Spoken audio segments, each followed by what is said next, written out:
Now, before I get to anything, these boxers in 2025 got no backbone.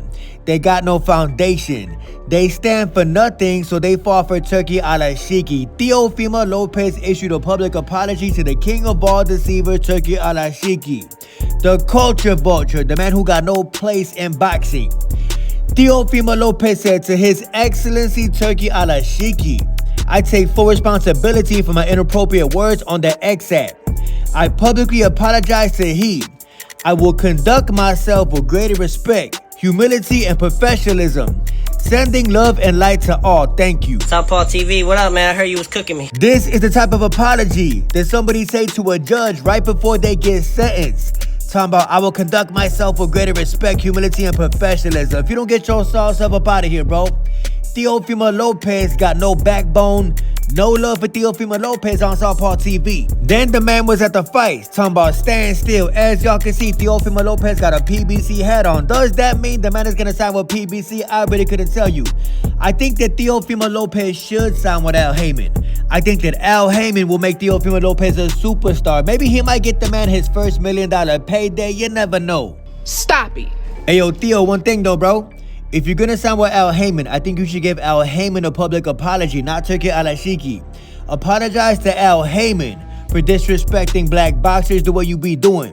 That's who you should really be giving a public apology to, bro. Racism in this motherfucker. And the man who ain't fought in a year and a half, Jermall Charlo, just showed everybody that ring rust is only a state of mind. Ring rust does not exist if you're training hard in that gym.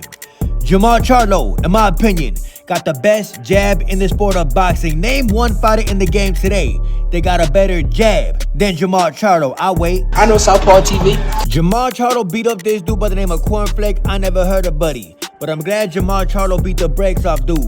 Dude was acting like he was tough inside that ring. Jermall Charlo patiently broke Buddy down. Dude had no chance. And who the hell called himself Cornflake? Why is dude nickname Cornflake? What's your goof ass? I respect the way Charlo was patient with dude. I respect the way Charlo systematically broke dude down with that jab, and dude ended up quitting in the corner. But let's not forget, the man's name is Cornflake. Congratulations to Jermall Charlo. Like I said, even though he gets smacked up outside the ring, he still is a dog inside the ring. Still undefeated, looking spectacular as ever. 168 is definitely his weight class. Y'all need to respect Jermall Charlo inside that ring. He might not get respect outside the ring. He might get smacked up outside the ring. But in that ring, he is still undefeated for a reason. And Mr. Caleb Plant couldn't hold up his end of the bargain. You see, Caleb Plant reminds me of Ryan Garcia. Ryan Garcia fumbled that bag for the Devin Haney rematch. Caleb Plant fumbled his bag for the Jermall Charlo super fight. Are you fucking dumb? Resendez beat the brakes off of Caleb Plant. I bet y'all thought that Caleb Plant was gonna make easy work of Mr. Resendez, right? I bet Caleb Plant thought he had an easy lick. I bet you Mr. Caleb Plant thought just because he sparred Resendez before, Resendez was gonna be easy work. Mr. Resendez had other plans. Resendez came to fight.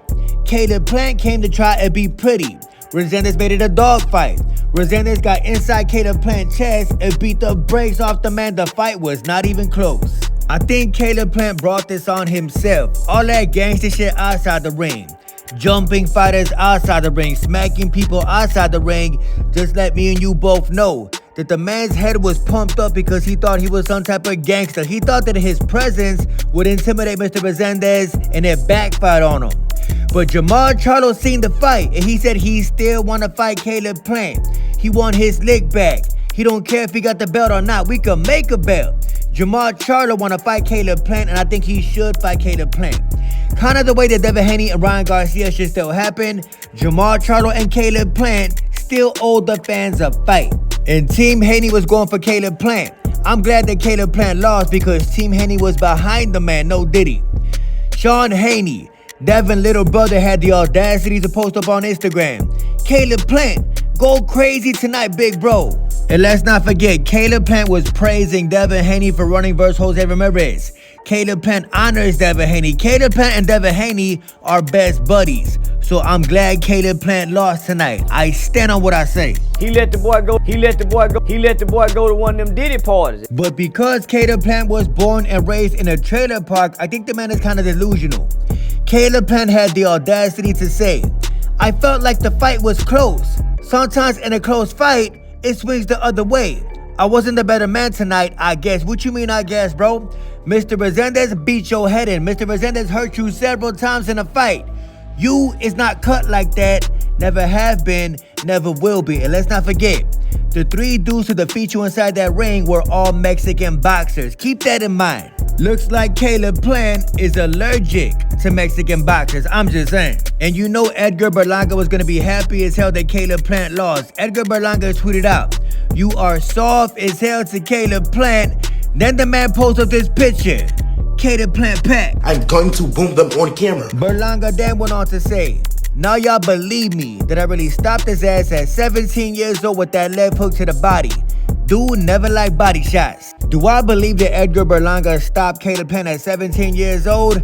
He might have did, you never know, I wasn't there. But at the end of the day, Caleb Plant now gotta fight Edgar Berlanga and Jermall Charlo. 2 fights that Caleb Plant just can't win. He from the trailer park. And I love the pettiness from Ellie Sekback. The man posted up congratulations to Mr. Resendez. Y'all know that Ellie Sekback and Caleb Plant got into it a couple years ago. Caleb Plant think he a gangster, far from it. And Devin Hayes' little brother Sean Haney posted this picture talking about dog pound. None of y'all is dogs in this picture except David Benavidez. But do y'all think that David Benavidez made a mistake training with Devin Haney? Do y'all think that David Benavidez is gonna lose his next fight because he trained with Devin Haney? All I'm saying is don't be surprised if David Benavidez loses his next fight because he associated himself with the Haneys. You know, in this episode of Boxers Thinking They Some Type of Gang Members, Jerron Boots Ennis from that little tiny soft city of Philadelphia, Pennsylvania. The softest city in the United States of America is Philadelphia, Pennsylvania. The man posted up on Instagram, members. Members of what, bro? Y'all are not gang members. There is no gangs in Philadelphia, Pennsylvania. Boots Ennis, soft as hell. Philly, soft as hell. Every single one of y'all. Sunday. Come on, Naj. Yeah. Come on, Naj. Hey, give me a thumbs up, Sunday. Naj.